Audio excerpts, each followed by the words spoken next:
Now, it's a great pleasure for me to introduce you to our friend, Philip Horvath. Philip is a partner at LUMAN, but forget about formal titles. Even though he is quite young, Philip spent years and years working with individuals and companies in empowering them to reach innovation. And what I saw talking with him, and you can really see the sparkling in Philip's eyes when he's talking about how did he manage to do that. He will take us to the journey about the new innovation models, but something very interesting about basically anybody from anyone from our speakers is that they all have this kind of spiritual connection. So, for example, Philip is also a monk. So, please join me at the stage and introduce us to the first speech. Thank you. Thank you so much, man.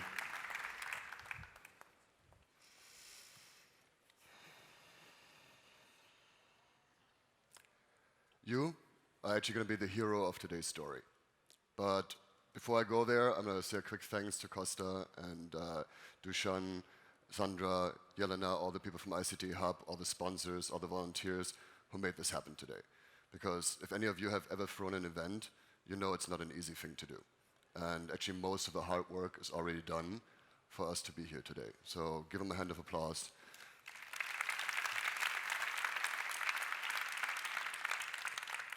And while you're at it, actually give yourself one too for being here. Right? You could have done all kinds of things today. You could have done nothing today. Actually, you couldn't have done nothing because then you would have been dead and it would have been sad. But you're here, right? You chose to be here today to talk with us about innovation. And innovation is one of those total bullshit words because it means very different things to different people. Right? There's departments, there's job titles, there's a plethora of consulting companies with all kinds of amazing innovation models. So when you use a big word like that, I'm a big fan of actually defining it. And on a very basic level, it just means to bring in something new. Simple. Right? And we've talked about business models today, and if you think about innovations, there's all kinds of ways you can make that happen. But really, for me, innovation is an opportunity. It's an opportunity to actively create the future, shape the future. And really today, I'm going to try and give you sort of a very, very big picture all the way down to you. Right? Because I said you're the heroes of the story. And it's really about you creating the future and choosing what you're going to do with your lifetime. So I'm going to start very high, future, culture, and leadership. Right? So I'm going to take it from this very, very top level all the way down to what is it that you can do tomorrow. And when we talk about future, I think it's already here. Right? There's another quote that said that the future is already here, just not evenly distributed. Right? And if you think about how fast things happen, who here has a smartphone? Probably everybody, right? Yeah. Who had one 5 years ago? Also quite a few. 10 years ago? Only a few now, right? Only in 10 years that changed. And now it's already normal to have one. Right? So it's going very fast, and we have to be realistic about the future. When I think about realism, realism is a mixture of being able to see the pessimistic perspective and also see the optimistic perspective, and being able to see both, and equally see both. And there's a lot of reasons to be a pessimist in today's world. Right? Anybody notice how beautiful the weather is right now? Right? I mean, as much as I enjoy that, I lived in Los Angeles for a long time, I love sunshine, but it's changing. Right? We have massive weather events everywhere around the world this year. Record highs, record temperatures, and we're only starting to begin to know what this actually means. Right? Millions of species are dying, and what that changes, we don't really know yet. Right? So this could really go bad very quickly. We also see a shift in power globally, and not necessarily to the good. Right? There's some new things that have come up and everywhere around the world. I grew up in Germany, and I'm looking at Germany right now, even there, where we really, really, really should know better. Even there, some of these things are rising again. Massive changes, massive displacements. We have huge migrations around the world, changing culture everywhere.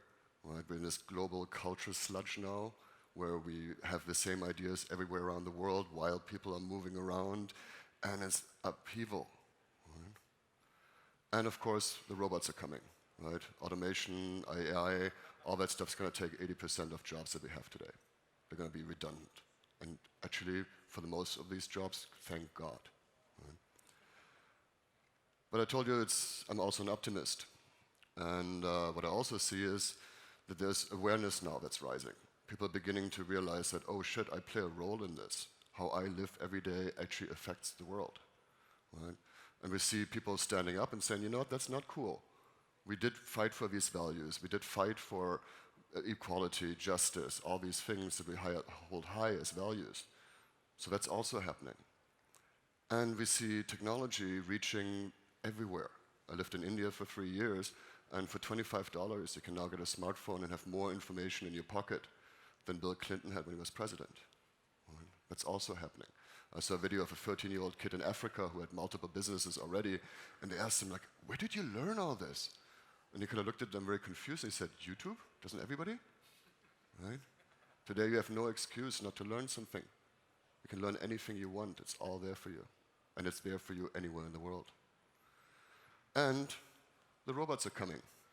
I actually think that it is just as much as it's a bad thing, it's also a good thing. Right? Because automation, as I said, 80% of those jobs, 50% of them are probably crap anyway, and not really something that we would want a human being to do. Stupid, repetitive shit. Right? And so that's also an opportunity here. And really, it's a story of life. Right? I seem to be alive. I seem to be alive. I seem to be life, just like everything else. Right? And if you look at life, life is a value creation system. From a single cell that creates something, to multiple cells, to the 1,200 species that live in your gut and around you and make up who you are, right?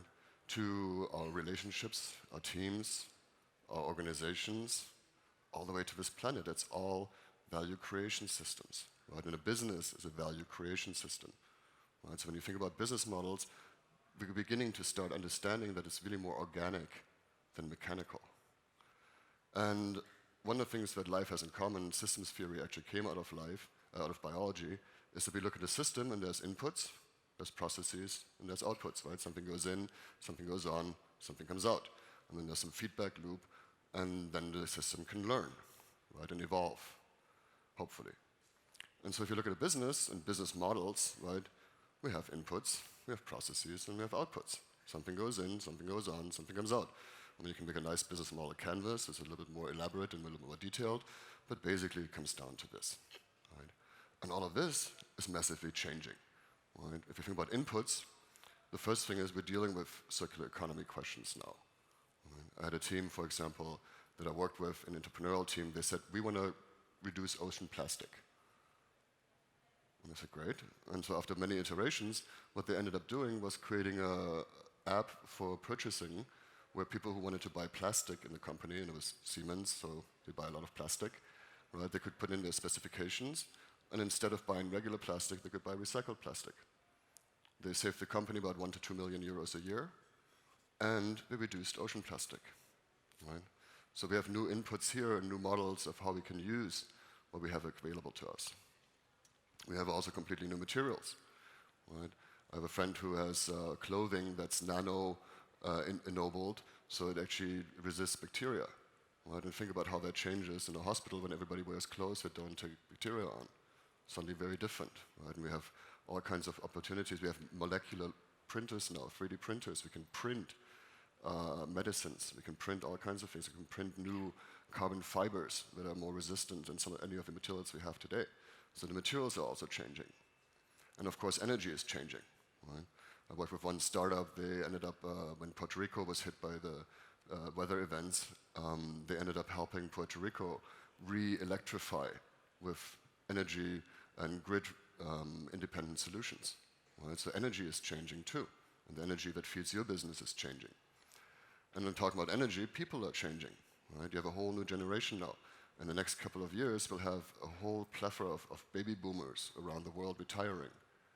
Right? And some of us are actually hoping that they will retire and give up their corner offices soon enough, right? But there's a whole bunch of people who are going to be changing, and these new people, they have new expectations, right? They grew up with cell phones. They grew up with the internet. They grew up with these things. They grew up with the idea that my work could actually be purposeful. and they demand that from the employer. So if you want to have the best talent for your company, you have to find ways to motivate these people and give them an opportunity to actually want to work with you.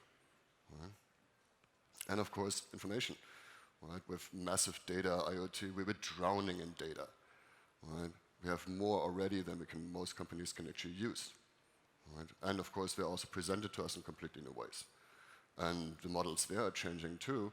I remember 20 years ago as a conference for quantum information algorithm processing.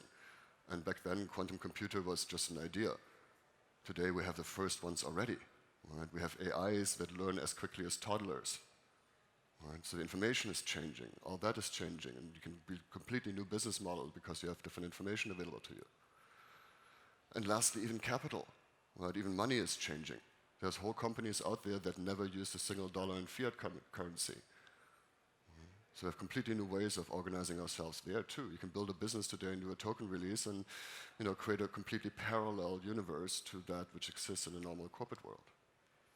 So all of our inputs are changing, but also our processes, right? How we do things. Right? We're going from sort of hierarchical structures to more dynamic structures. We're going from factory models to teams that assemble quickly and actually, I mentioned the magic word agile already, right? More quickly actually move and create value together. Right? We're moving from sort of flowchart diagrams, right? Swim lane diagrams to code. Right? My job, my former career was actually as an efficiency consultant in a financial system context, and I used to write these swim lanes, and my job was always to say, how can we take people out? Well, we're really good at that by now. Right? And we can actually get rid of all these cubicle farms and create even DAOs. You might not have heard that term. DAO is a distributed autonomous organization. It's essentially a whole business that just exists in code. And those exist today already. There are some companies that actually fully run on code with distributed decision making and all kinds of things that come with that. But you don't see people in that diagram much anymore. Right? And of course, our outputs have changed too. Right? What is expected of a company. Today, in a world where your purpose as a company, your culture, and your brand are actually becoming transparent, people expect you to do something for society. Right? And if you don't, if your purpose is purely to create profit, and you have a toxic, crappy culture, your brand sooner or later gets hit. Right? Think of Volkswagen, think of some of these other brands where we've seen suddenly people are seeing what's going on. Right? Back in the day, you could have a shitty purpose and have a really good marketing department that makes you look good. Today, you can go online and find out what is it like to work at this company. What do they really do? Right? So people expect something different from a company now. And we need a new kind of organization, right? One that goes beyond just products and processes for profit. But we get to ask, what does profit actually mean? Well, profit comes from Latin, pro esse, and actually means may it be beneficial. Right? And not just beneficial to a couple of shareholders when they're making a pile of money and buy really nice houses, but beneficial for people and ultimately the planet. Right? That is now expected of that from that new generation that's coming up. Because it's not just good enough to make money anymore. And it makes sense because every life, right, evolves. If you think about how a normal company evolves, a new startup evolves, right? At first it's muddling through, you're just trying to get shit done and do it for the first time. Right? And eventually you mature and you go to a point where, oh, we have we can do this again. Right? It's repeatable. Right? You're beginning to have some processes. Eventually you codify those processes and come up with systems discipline.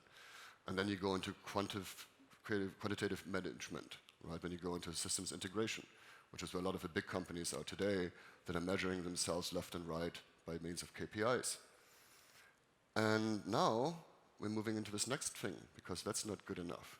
Right? That was good enough again in times of relative certainty and relatively slow evolution.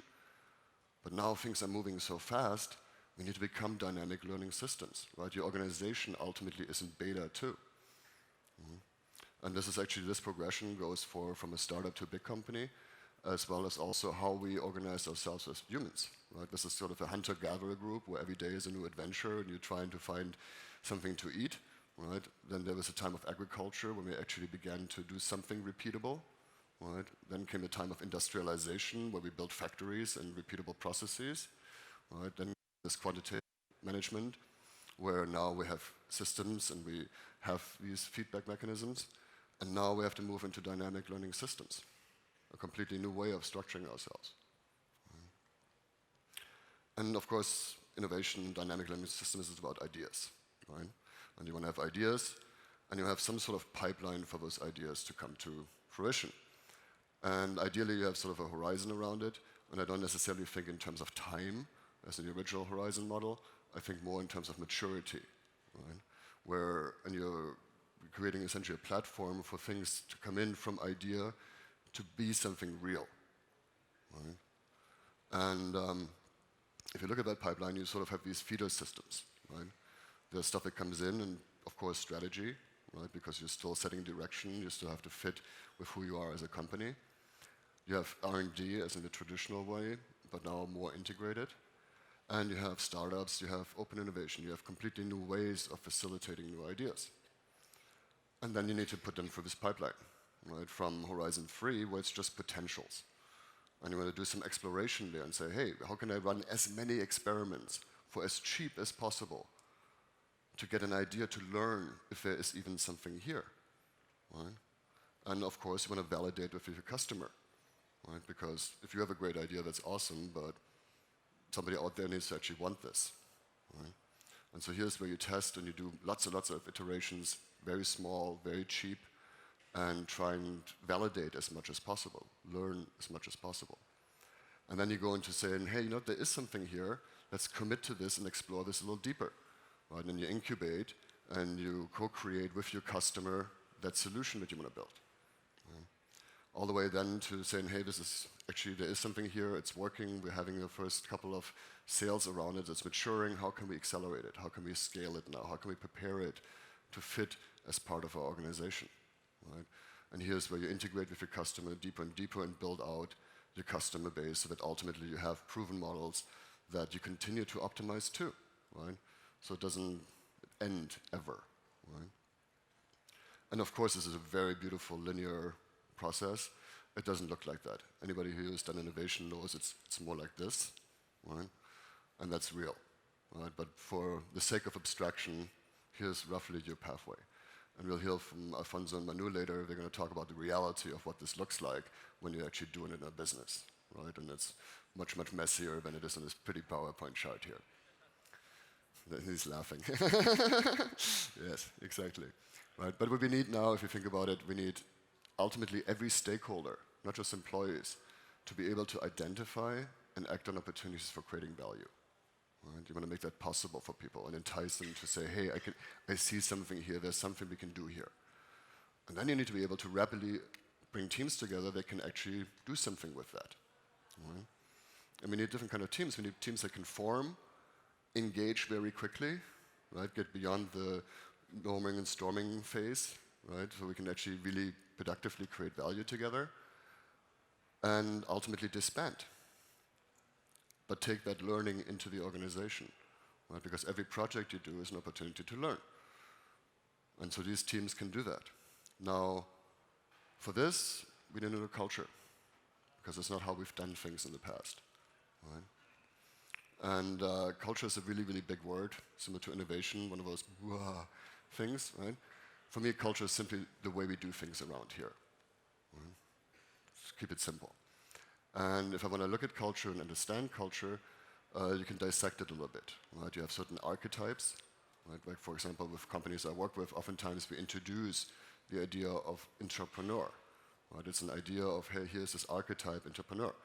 But the archetypes can also be the heroes or the villains, right? The problems I want to solve in the world, the things that I want to see in the world. And there are certain values and beliefs that come with that. And then stories. Right? The most effective way to program culture is the story, because that's how we're wired, how our brain functions. We want to hear a story about something. And if you want to introduce a new culture, right, introducing a new archetype with their values and beliefs, you keep telling their stories.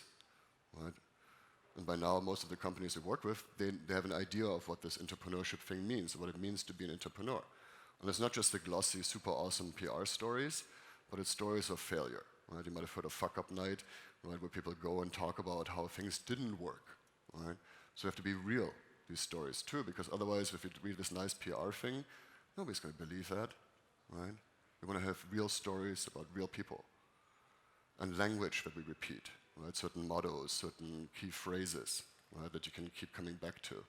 Certain words, keywords that trigger you and trigger your desired culture. And symbols, right? And it can be anything from a logo to, I had a friend, for example, he had a big easy button. And he would just take it to meetings, right? And if people started telling him beautiful PowerPointy kind of things, he would go, meep. And they're like, easy button, right? Explain this to a 5-year-old. Right? So it's a symbol of culture that he used. And he just carried this button around, and just because he had this button, people were like, okay, I don't want him to hit the easy button in my presentation. Right? So they came prepared. Right? So you can create certain symbols that trigger the culture that you want to experience. And finally, rituals. Right? The biggest biggest ritual in corporations is meetings. Right? And if you think about meetings, the majority of them are a complete waste of time and utterly painful. Right? When you think about how many times you sat in a meeting going, I can't fucking wait till this be over. Right? And you have 20 people in the room at $1,000 each kind of thing, and you're wasting all that value. Right? And so how we do meetings, right, is one of the core things of if you want to change something in your company, in terms of the culture, change how you run meetings.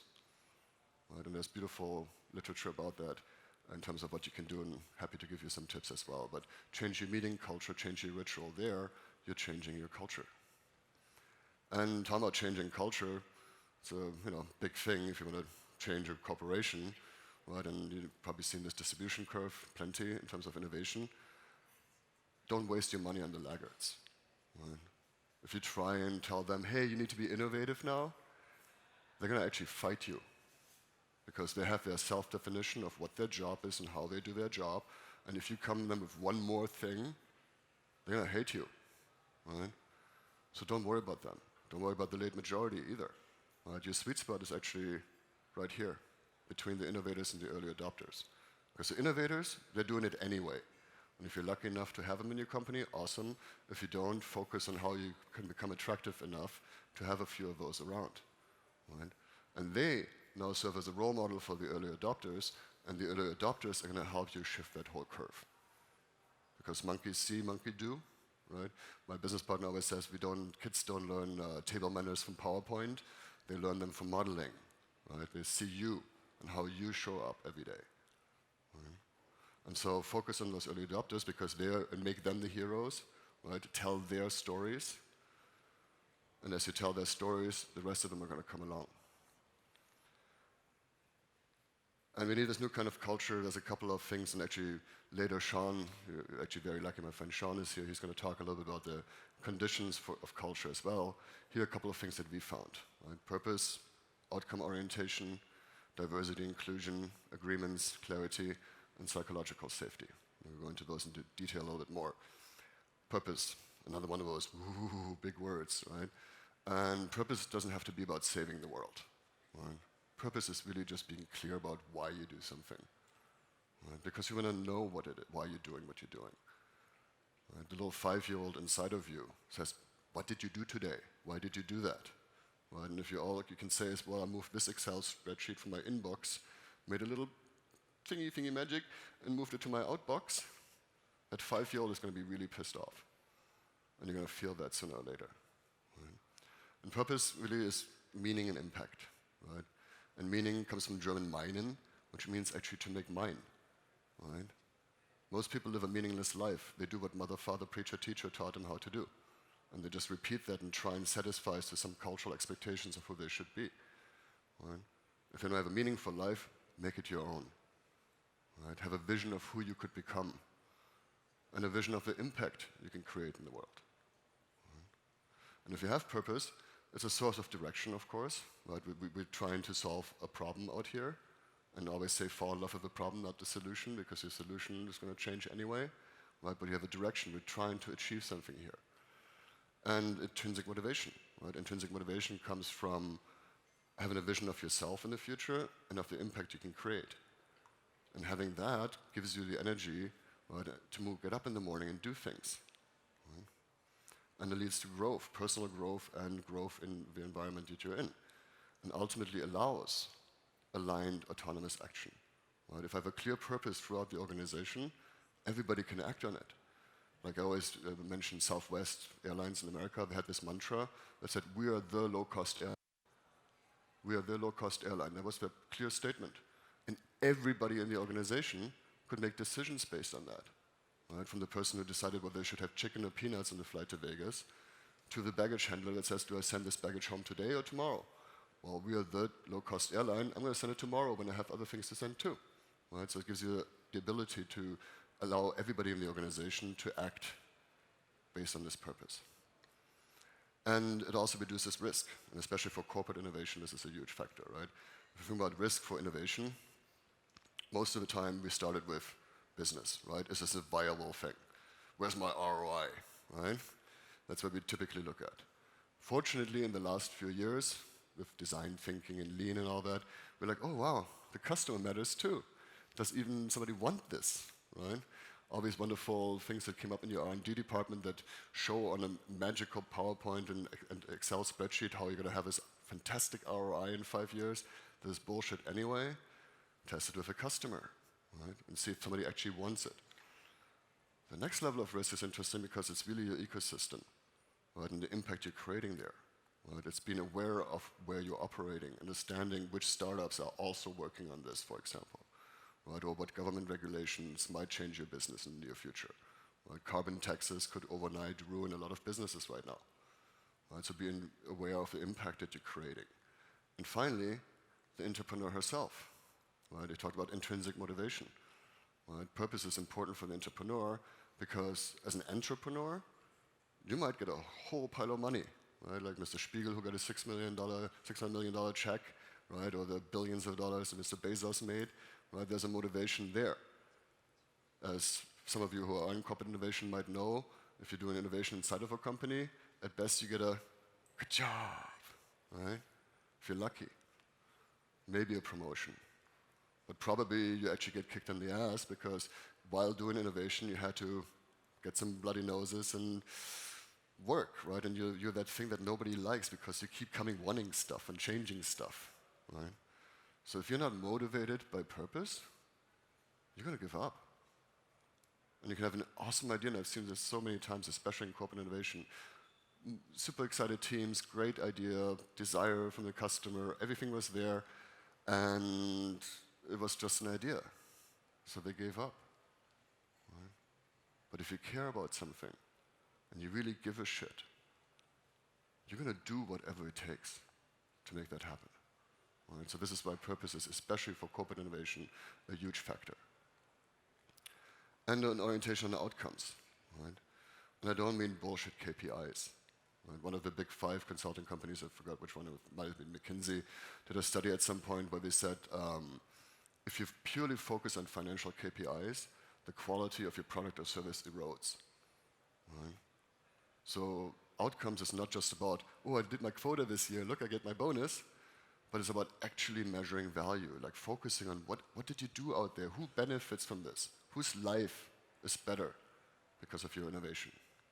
Right? Real value. So when you focus on outcomes, focus on value. And many times when we are in corporate environments, HIPPO, anybody heard that term? Highest paid opinion, right? Highest paid person's opinion. Right? If you think about how many times corporate projects go on for years because nobody actually dares to tell the boss it's a stupid idea to begin with. Right? And you go into this groupthink model, which is why diversity and inclusion is so important. And if you really want to innovate, don't just make it welcome, encourage it. Right? You want to say, tell me what's not working. Right? In some ways, we're all afraid of feedback, because to some extent it tells us, oh, I'm not okay. Right? But if you start with, I'm a dynamic learning system, I need feedback to evolve, then you welcome people who tell you what's not working. You want people to be different from you, so you get more perspective on things. Right? And within that, of course, you have to have clear agreements. Right? You have to have some boundaries, right, that give us safety. Right? An agreement, if you think about it, is just to make sure that we know who does one, by when, and how you're going to know it's done. Right? And we all make agreements all day long, and sometimes they're a little fuzzy, and we break them. Right? We might arrive late to a meeting even. And as a German, punctuality is one of those agreement things for me. But if you think about how you handle a broken agreement, that either creates shame or trust. Right? If you break an agreement and you kind of try and put it under the carpet and ignore it, inside you're going to feel that shame. And it's going to eat you up. Because it's essentially validating to you that you can't be trusted and you're not okay. Right? If you stand up and say, hey, I said I was going to do this, and I didn't, I totally acknowledge that I screwed up here, that actually builds trust in a team. Right? Because now I know that at least I know what I'm dealing with you. And it creates clarity. Right? And clarity is one of those other things that actually create psychological safety, which I'll go into in a second. But knowing what's what, right? And being willing to say what's what. Right? I did a study in my college years, many, many years ago, on ambiguity in leadership. And ambiguity in an environment of trust sparks creativity. Ambiguity in an environment of issues actually creates utterly negative behaviors. Right? And so to be clear with each other what's what, also super important, because as I said, it provides psychological safety. And psychological safety just means I know I can be who I want to be. I can be myself. Right?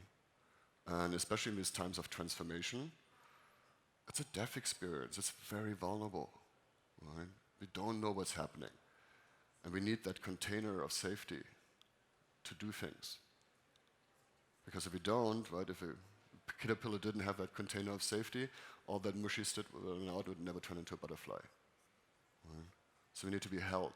We need to have that container. And if you have a team, the best thing you can do for them is create a container of safety. So people can be themselves and explore being themselves. And that requires authentic relationships. Right? A different way of interacting with each other. A different way of being. And as I said, Sean's going to talk a lot more about these things. But I want to give you a little bit of a taste of what that means like for you. Right? And this goes back to the leadership part. John Nesbitt, another colleague of mine who's also a future researcher, he said that the biggest breakthroughs in the 21st century are not because of technology. They kind of come from the idea, from a shifted idea of what it means to be human. Right? And if you think about what does it mean to be human, right? You have a body, apparently, with which you sense things. You have emotions, with which you feel things. And those two we actually have in common with plants and animals. Right? Plants have a body, right? They sense things around them, they communicate with chemicals. And our brainstem corresponds to that. Right? And then we have emotions, it's our limbic system, it's what we have in common with mammals. It's going to make us move towards what we like and move away from what we don't like. Right? And then, of course, we have our mind. Right? I think, therefore I am. Right? It's our great definition of being human. We're so rational and all this stuff is so below us. Right?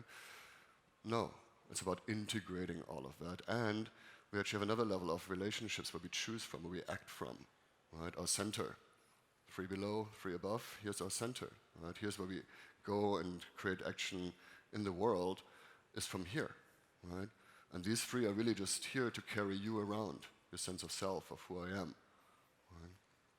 They also correspond with Maslow and the physiological needs, safety needs, esteem needs, need of belonging, of course. And then we have those higher capacities, those we need to activate now. Our unique voice, right? Each of us has a different voice. Each of us is completely unique. Nobody's ever been you before, right? There is no right way of being you. Right? In those moments when you judge yourself and you think you're a total fuck up because you're not doing it right, what are you comparing yourself to? Right? Nobody's ever done you before. Right? You're unique. You have a voice to express. And you have the capacity for vision. You can see things. Right? You can look into the future. And ultimately, we all have some sort of creation capacity, some calling, some purpose, something that allows us to also create in this world powerfully. Right? And who I decide to be, my intention, my identity, ultimately determine my actions and determine the outcomes I can create in the world. If I look at myself only as a body, or as I'm looking at myself as an engineer who doesn't have emotions, right? You're missing out, right, on your full self. Right? If you want to be your full self, turn it all on. Find some way of doing all of this a little bit at least. Right? Be a full human. You were born for this. This is your hardware. Right? You might not have added all the software in your original operating system, but today you have no excuse to not add some programs and reprogram yourself and hack yourself. There's a ton of consciousness hacking stuff out there and body hacking. You can learn a gazillion ways to evolve yourself. If you just wait until one day with 65 you finally get to retire and just watch Netflix and play golf or something, what a life waste, right? We want to turn this all on and use it. And we need these new kinds of leaders, people who are embodied, right? People who have empathy, right? Connect with other people authentically. People learn, right? The most important things you can do right now, if you don't want to be part of this 80% that are going to be obsolete because of the robots are coming, learn, right?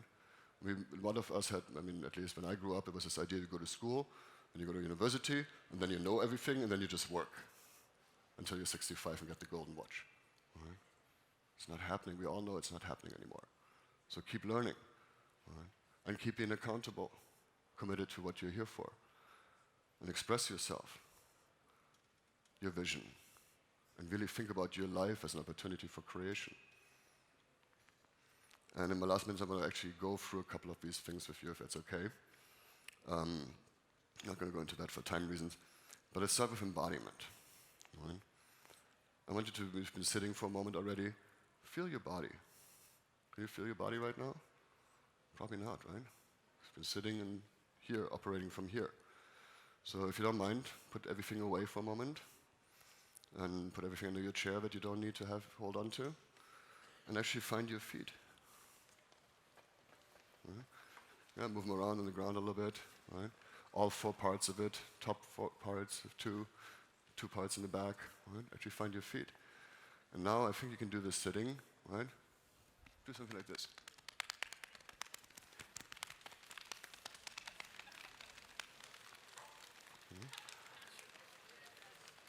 Jiggle a little bit. Right? How's your body feeling now? Can you feel it now? Probably more so, right? So let's go back to our feet on the floor. Right? Like find our feet on the floor. And if you look around the room, right now there's no fires, no craziness, nothing that you need to worry about. So if you can allow yourself to relax, maybe even close your eyes or put them in soft focus in front of you. And just come to your body for a moment, come to yourself for a moment. Feel your feet on the ground, and nothing to worry about. You might, if you closed your eyes, you might hear a little bit more, some noise, some rufflings of other people, stuff falling down, but nothing that you need to worry about. Right? So you can allow yourself to relax. And as you go more subtle in your senses, maybe take a moment to smell the air, smell that conference room, maybe smell the person next to you, hopefully they smell good. And the taste in your mouth, maybe a little coffee, toothpaste, maybe the cigarette you smoked out there. But nothing you need to worry about, nothing you need to concern yourself with that you need to do right now. And you can allow yourself to relax some more. And go back to your feet and really feel your feet on the ground, your ankles above your feet, your knees above your ankles, your hips, your butt in the chair, supported, your back, supported, arms, relaxed, all the way to the top of your head. And you brought your body here today. You decided to be physically present for this. Who are you going to be today? Right? Most of you have gone to conferences before, drank some coffee, talked to a couple of people, did the "and where do you work" thing. But if you, with all that I've said, really made full use of today, how would you show up? How would you connect to people? Right? Do you have an intention? You came here for a reason. Costa talked about some of the things we hoped for you to experience today. But why did you come here? Right? What would be sort of the perfect outcome for you today? If all went really well, On your way home, you're radiating with joy of the new things you've learned, the people you've met. What would that look like? And if you close your eyes, you can slowly come back into the room and actually look around. Right? All these people here came with an intention today. And Costa already did the beautiful exercise of sharing with each other why you came here today. So I'm going to take it one step a little deeper and quote one of your local heroes, Marina Abramovic. If you haven't seen her exhibition, do yourself a favor. It's really magnificent. I saw it about a few weeks ago. I'm still affected by it. But one of her most famous experiments is the artist is present. Well, the artists are present. So take a moment and in silence, find yourself a geographically convenient person, probably the one next to you, and take a moment to look him in the eye.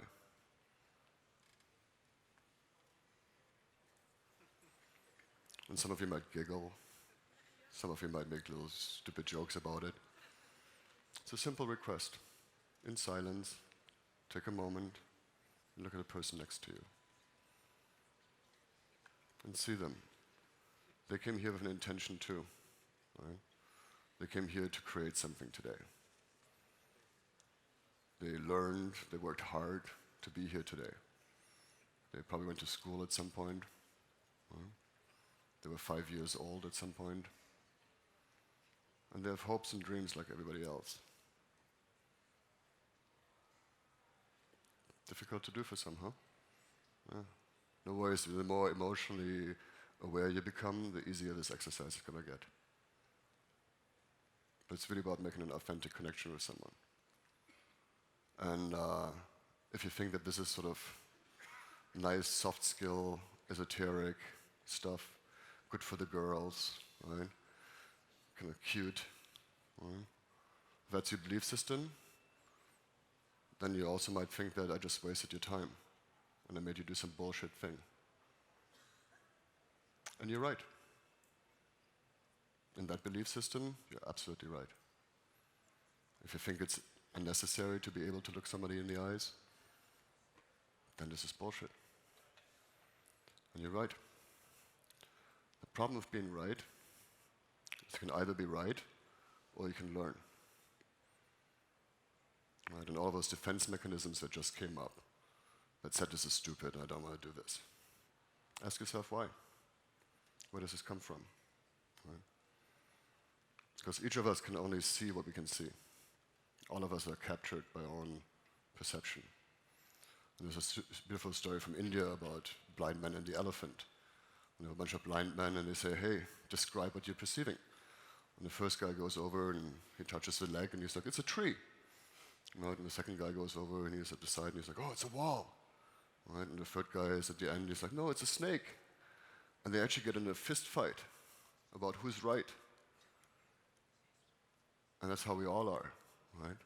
We all think we have the answers, or we know what we know, right? And we're willing to fight to be right, right? But none of us can see the elephant. None of us actually knows what's going on around us. Everything you know, you've been taught. Somebody taught you that this is a man, this is a woman, that this is a chair. Somebody taught you these things. And some of them you might have learned yourself. But none of us can actually see reality. We always come through our filters. We all have tremendous amount of cognitive bias. And we never get to get rid of our demons, we just get to live above them. Right? Our natural brain says something is different, and therefore it's wrong. Right? A part of me is still a chauvinist. A part of me is still a racist. Right? That part that is not so conscious. Unfortunately, I have other programs above that say, hey, human being, then maybe man or woman. And so I can look at people that way. And I don't have to get caught in my bias towards them. Right? So we're all here to learn. Right? And if you want to lead a company in the future, you better learn. And also learn in a way where a lot of executives, for example, struggle with that today. because they got paid to be the expert, the best guy in the room, the guy who knows what to do. And a colleague of mine just wrote an interesting article about how many of you CEOs are going into meditation or even taking psychedelics or doing crazy shit because they're like, I don't know what to do anymore, right? And really nobody does. And so instead of managing that and being the guy who tells everybody what to do, the role of a leader is now to facilitate emergence. And it's very difficult because you have to be okay with uncertainty. And it's difficult for all of us. Right? And that's why we have to be accountable to each other and committed. Who here has children? Quite a few of you. I bet you if something was, there and your child was in danger, you would do whatever it takes to take care of your child, right? You're committed to them, right? That's what commitment looks like. When your child is in danger, you do whatever it takes. But what about their future? Are you committed to them reaching your age? Right? The most likely scenarios that I'm working with future people, most likely scenario for 2050 right now is 1984 on steroids, where a few 100,000 people live really well, live like gods, and the rest are kind of screwed. So how committed are you to their future? What are you creating for them? What's your expression? Right? What could you bring to the table to create a different kind of future? What would be most creative for you? Right? And if you think about your company, what can you see for them? What can you solve? Right? Like as Satya Nadella said, I don't work for Microsoft, Microsoft works for me. Right? You can now either be in this reactive victim mode and say, oh, I'm supposed to run innovation in my company and come up with the next new business model. Or you can go and say over here, say, hey, you know what, I'm a visionary, I'm a creator, I want to see something in the world that matters to me. How can I use the assets of my company, right, that I have? Unlike an entrepreneur who has nothing. Right? As an entrepreneur in a corporate startup, you have money, you have a brand name, you have customers, you have a distribution network, you have vendors, you have all kinds of things. You have a brain trust of sometimes thousands and hundreds of thousands of people you can tap into. What are you solving with that? Right? Why does the world want your company? What's the right of existence? What is the vision you can see for them? And what would be your creation in that? Right? If you think of yourself as a creator of the future, what could you create with your company? What is something that you'd be proud of on your deathbed? Because you're going to die. I mean, longevity research is going strong, but you're probably going to die one day. And who you will be then? Thanks up. So the future is in your hands. And you're not alone. Right? Look around, you have all these people here. You have wonderful people from ICT Hub. You support it. Right? So you can either go back after today and continue to do your job, or you can start thinking about what future you want to create. Because the future is in your hands. And you can be the heroes of the future. Thank you.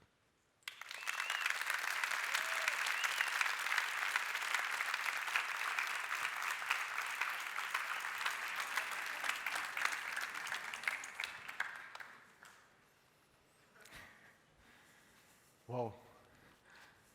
Thank you, Philip. My pleasure.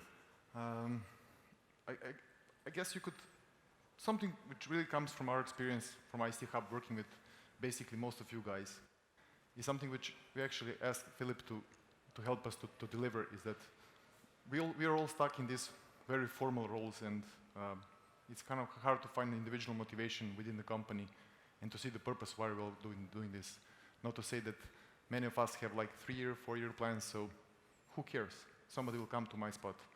So it was really important for us to kind of, for Philip to kind of bring us back that we're humans.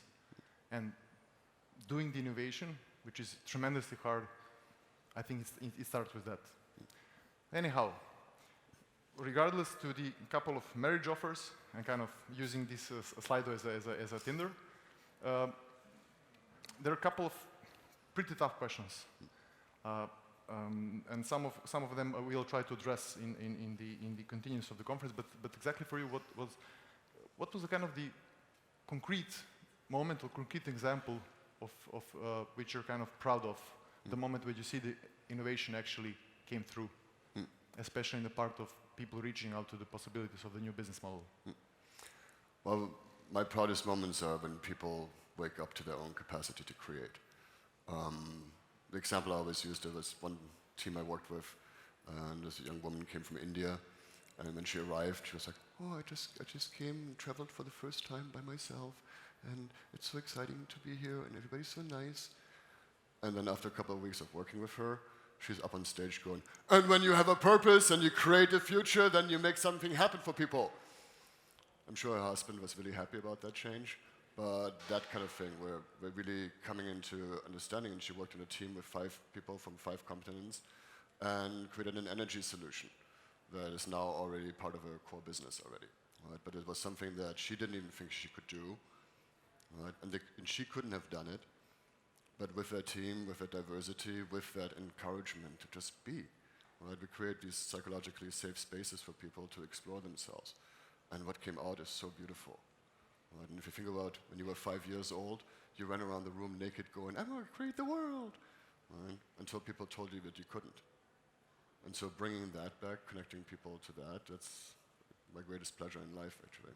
Why I'm here, part of my purpose. Thank you. One interesting one. Do you think that today the video games industry shows best how customers react to a bad product that is made solely from the ROI motivation? I'm not quite sure I understand the question. I do think So do you think that today the video games industry shows the best how customers react to the bad product? Then they throw it away immediately. Yes. Is it a great example of? That is a great example. Yeah, no, I think we live in digital stuff is more fungible than physical stuff, right? So I mean, actually, one step further is a website, right? Like how many seconds do people spend on a website, right? You go to a website to look something up, and if it's crap, you're gone, right? With a video game, yeah, you might have paid a little bit, or maybe you downloaded the free version to test it. If it's not working, it's gone, right? And that industry moves super fast, right? I mean, as you see out there today, programming is not that difficult, and even if you think about software today, good example is Airbnb. They have about 50 different applications in their tech stack, and only 6 of them they develop themselves. Right? So if you think about engines like Unreal, you can create a video game relatively quickly today and test it. And if someone wants it, awesome, then you build a whole ecosystem around it. And if they don't, you scrap it and build something new. So yeah, I think it's a great example because it's fast, and it's the media of our day. Right? Actually in LA, where I lived for many years, the video game industry is bigger than porn and entertainment together. Right? So it's a huge industry that is growing, and it's the media of our time. Right? I mean, I still grew up with black and white television. Kids today grow up with interactive simulations. Right? And very soon we'll have VR worlds in which we half live. Right? And that's, you know, it's our current language in some ways. We'll take one more. Sure. What was the most difficult aspect that you had to deal with when trying to plant the innovation seed? Change the culture or determine the purpose and the goals? Do you even think that it's possible that we change the culture? Oh, absolutely. I mean, culture is changing all the time anyway. The question is, can you guide it in a direction that's actually beneficial? Right? Because if you think about most organizations today, where there's an atmosphere of fear, right, since the 90s and hedge funds and constant headcount reductions, right, most people live in a total environment of fear. And if you have some people that are not reacting well to this change, and I actually, like some of the executives I know, unfortunately, that are digging in deeper in this is how we've always done things, your culture is changing very quickly. You're going to lose your top talent. The people are going to left over. They're going to stand around the water cooler and spend their time bitching about how shitty this job is and how they can't wait to get out. Your culture is changing. Right? And you can either change in that direction, or you can be the executive that actually says, hey guys, we're all in this adventure together. Let's create an atmosphere where we can explore and learn together. And your culture is changing in that way. Right? So I think the purpose is actually easy. You look around the world. I mean, there's a gazillion things that need attention. Right, and that we can build solutions for. So purpose, that I think is actually easier. I think getting over how we're conditioned, and we're little bio-robots, right? Most of our things is unconscious, right? We have these habits, and habits are really, really strong. Like if you think about, there's another beautiful metaphor about the elephant and the rider, right? We all sort of have this elephant, which is our somatic system, our physical and emotional system, And then we have this rider that is the rational part of ourselves that tells the elephant where to go. But if you guys have ever dealt with, I don't know, some smokers in the room maybe, for example, right? Your cigarette smokes you. You don't smoke that cigarette. It wants you, right? Or if, for example, I talked about the 1,200 species in your gut, right? If one of them, Candida, is a little overgrown, you're going to crave sugar. And even if you know sugar is really bad for you right now and you don't want to eat because you don't want to have that body, you're going to eat that sugar. Right? So that's really the hard, it's the human part. That's really hard to change. Thanks. Before we go to the break, Philip is going to be with us throughout the day. So as you see, he's approachable. So do feel free to come. I'm saying that to the folks who ask questions, we cannot deliver everything. But there was one who said, "That's all great. We know most of the things, but how to get there? I'm here for concrete stuff. So give me the concrete thing." I guess this will come during the day. So to answer kind of the expectation from some of the participants, we break for 20 minutes, do talk to each other, and then we answer how with very concrete examples. Thank you, Philip. Thank you. See you in 20 minutes. Thanks.